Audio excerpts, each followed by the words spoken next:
Alright guys, so I think it was about a month ago I made a video on why control freaks are bad for you and why you shouldn't play them.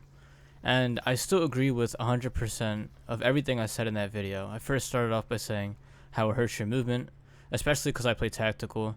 I have a long control freak, and I think that if you do get the shorter or medium ones, they're a lot better than playing the long one, because it's very raised and it's just really annoying when I try to slide cancel around and drop shot, and it takes longer for me to do those movements.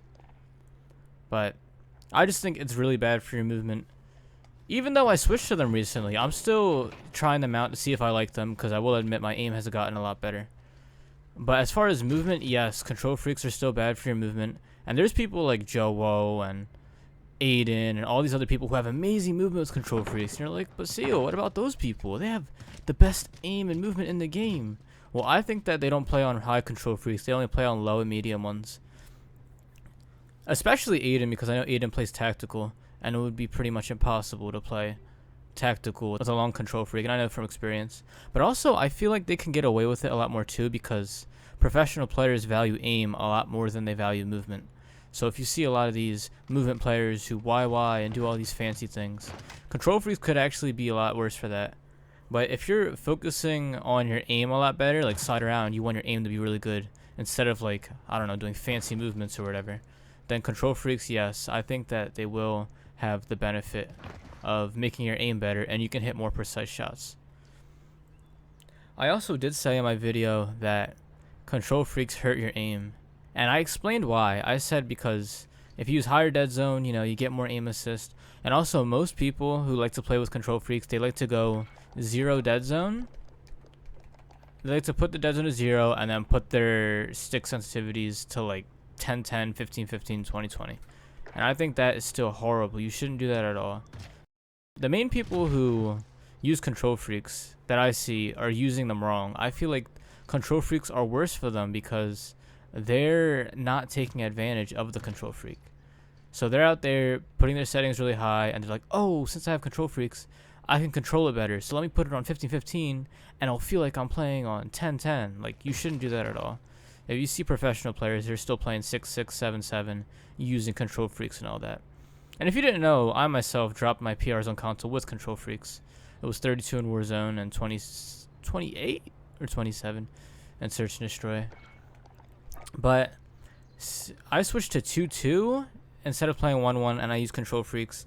And I do feel like my aim has gotten a lot better. I have been using them in the past video or two, and my aim has just been amazing. But mainly I was saying the aim stuff. I literally said in my video, if you didn't have aim assist and all that, control freaks would definitely make your aim better. And I think that they're very important. But I also feel like if you use control freaks, you shouldn't be using 0 dead zone. You should use a higher one so that you don't mess up the tiny little movements, especially with long sticks like I have. It's very important you do that. But another really important reason why I now play control freaks, and why I didn't like them before and I said they were horrible, is because of this setting right here. Scale aim with FOV. So I had this off. It's very good when you have it off, because when you have it off you get less, or you get more aim assist when you have it off. But I enabled it and I get less aim assist. And you're like, well, why would you want less aim assist? Aim assist is really good. It cools down the thing so you can be able to hit your shots. And yeah, that's amazing, but I feel like if I have too much aim assist in the game, it's going to take away my control as a player, and it's going to allow the game to do all the work pretty much for me. So let's just say I slide around here and there's an enemy over there, right?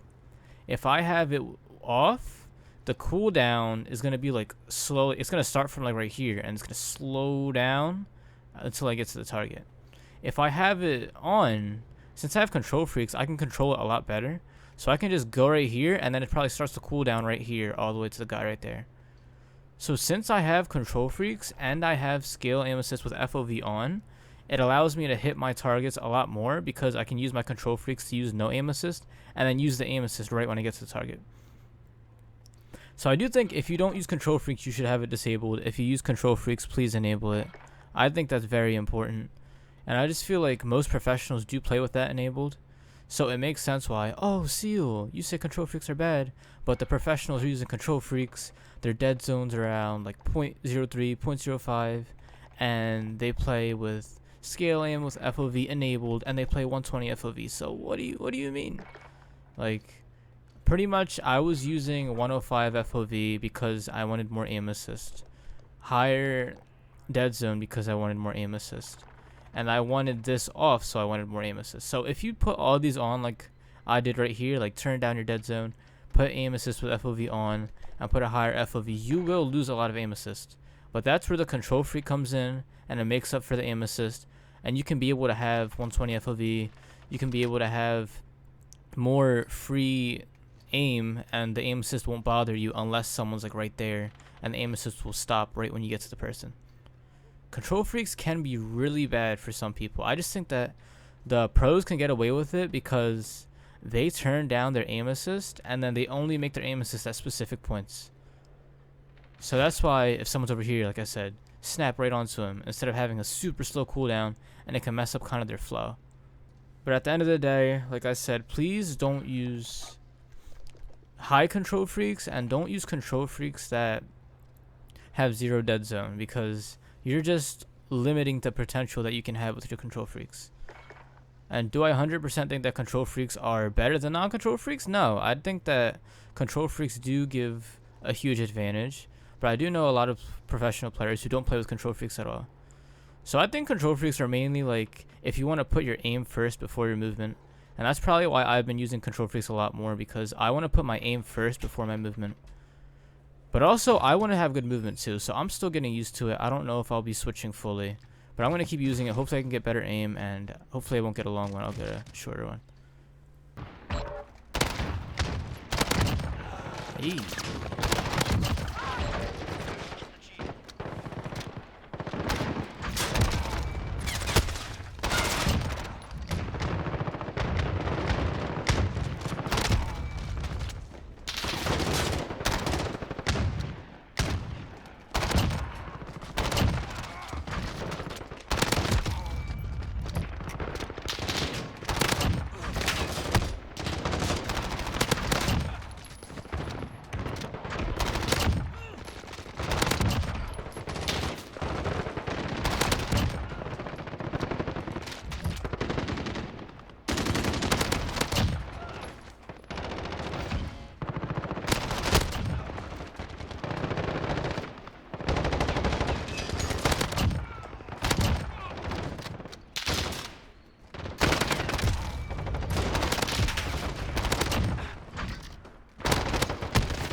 On him.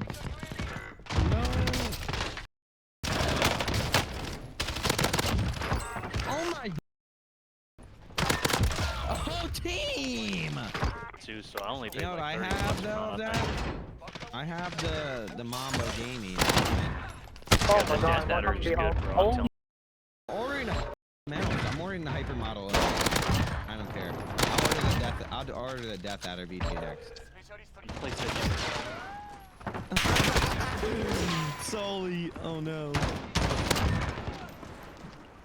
Okay, Seal. Yes, sir. Thanks for follow. I can't look at my screen right now because I'm concentrating. Ooh, bro, I'm hitting so many more headshots.